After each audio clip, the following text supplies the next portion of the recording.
Welcome back to Book Break. This video is going to be all about YA.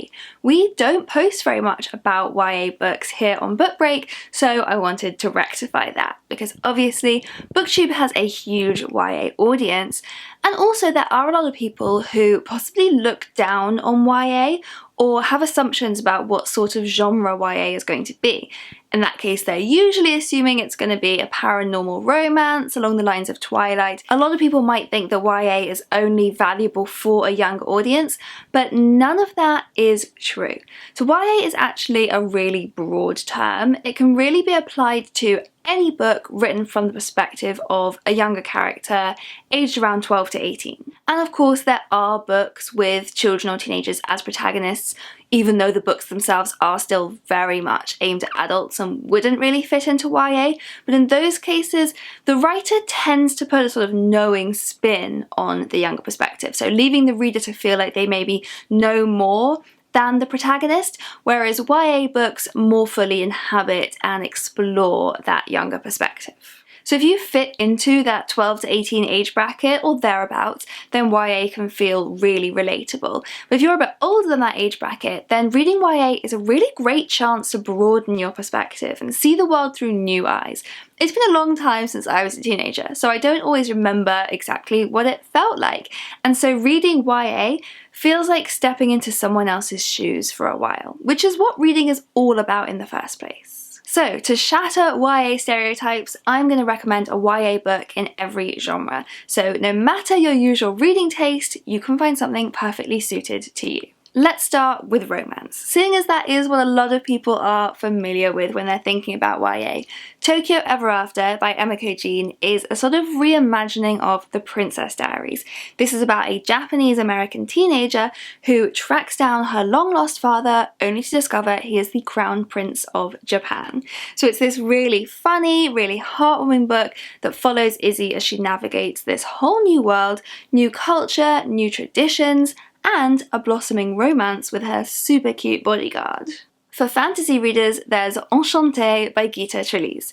This is set in 18th century Paris and follows Camille, a 17-year-old orphan left in charge of her two siblings, using petty magic that she learnt from her mother in order to survive. But when her brother disappears, Camille turns to the dark magic that her mother always forbade her from using. She uses this to transform herself into a baroness and starts living a double life at the court of Versailles. And the good news is, if you love this one, there is a sequel, Liberté. Sci-fi fans will love Renegades by Marissa Meyer, which is set in an alternate universe ruled by the Renegades, a group of humans with extraordinary abilities who overthrew the anarchists and restored peace and order and hope amongst the chaos that had previously filled this world. Nova, the daughter of two anarchists, was left orphaned by the Renegades, and she is on a mission to get revenge. If you're not a full sci-fi fantasy fan, but you just like a little touch of the magical in your books, you will love Forever Ends on Friday by Justin A. Reynolds. So this book questions, what if you could bring your best friend back to life, but only for a short time? Jamal's ex-best friend, Q, doesn't know that he died. He doesn't know that it's only thanks to a new technology that he's been brought back to life, and he doesn't know that he's about to die for a second time. Q also doesn't know that the reason he and Jamal haven't been friends for the last 2 years is because Jamal blames Q for the accident that kills his parents. Jamal now has a second chance to say goodbye to his once best friend, but if he's not allowed to tell Q the truth, how can he find the words to make everything right? Next, if you like your books set firmly in the real world, let's cast all fantasy aside and pick up this really fun contemporary novel, Boy Queen by George Lester. This one's about a teenager called Robin who has been rejected from every drama school that he applied to, and so is really worried about being left behind while all his friends head off to university.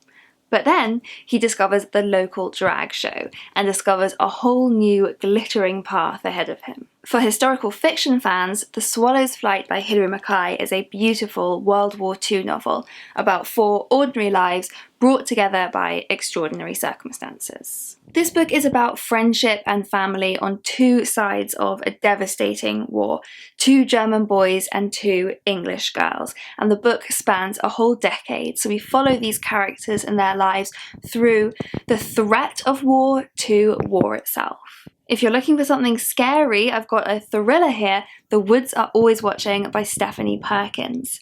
Two girls go backpacking in the woods, but something goes very wrong, and then their paths collide with a serial killer. So this is a super creepy setting in the woods, and all of the branches cracking and mysterious noises in the night that entails, and then things get full slasher book levels of scary. You can even read YA horror. The book All These Bodies by Kendara Blake is about a gruesome killer who has been plaguing the Midwest with a very unusual calling card. All the bodies that they leave behind are completely drained of blood. The only suspect is a 15-year-old girl called Marie, but she doesn't look capable of committing these grisly crimes, at least not on her own.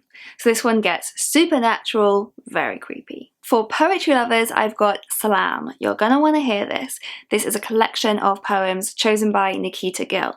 It's a collection of slam poetry, or spoken word poetry. And this is a really great introduction to the spoken word poetry scene, as well as the poems in here. Each poet introduces themselves, introduces their work, and gives their own tips for preparing your own performance poetry. Non-fiction can be specifically aimed at a YA audience as well. So this is Uncomfortable Conversations with a Black Boy by Emmanuel.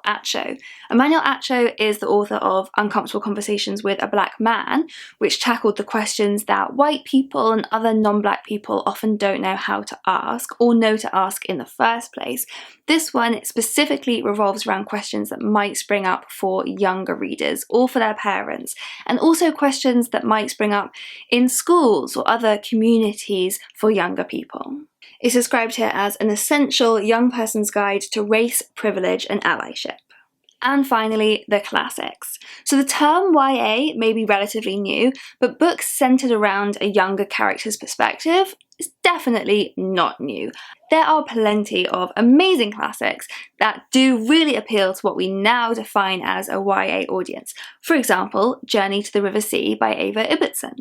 This one is set in 1910 and it follows 13-year-old Meyer on an adventure up the Amazon, accompanied by an eccentric and mysterious governess who has secret reasons of her own for making the journey. So this is a really beloved classic for readers of any age. I will link here to a playlist of all of our other YA videos here on Book Break, and I would love to know in the comments if you are a big YA reader and if you would like to see more videos like this.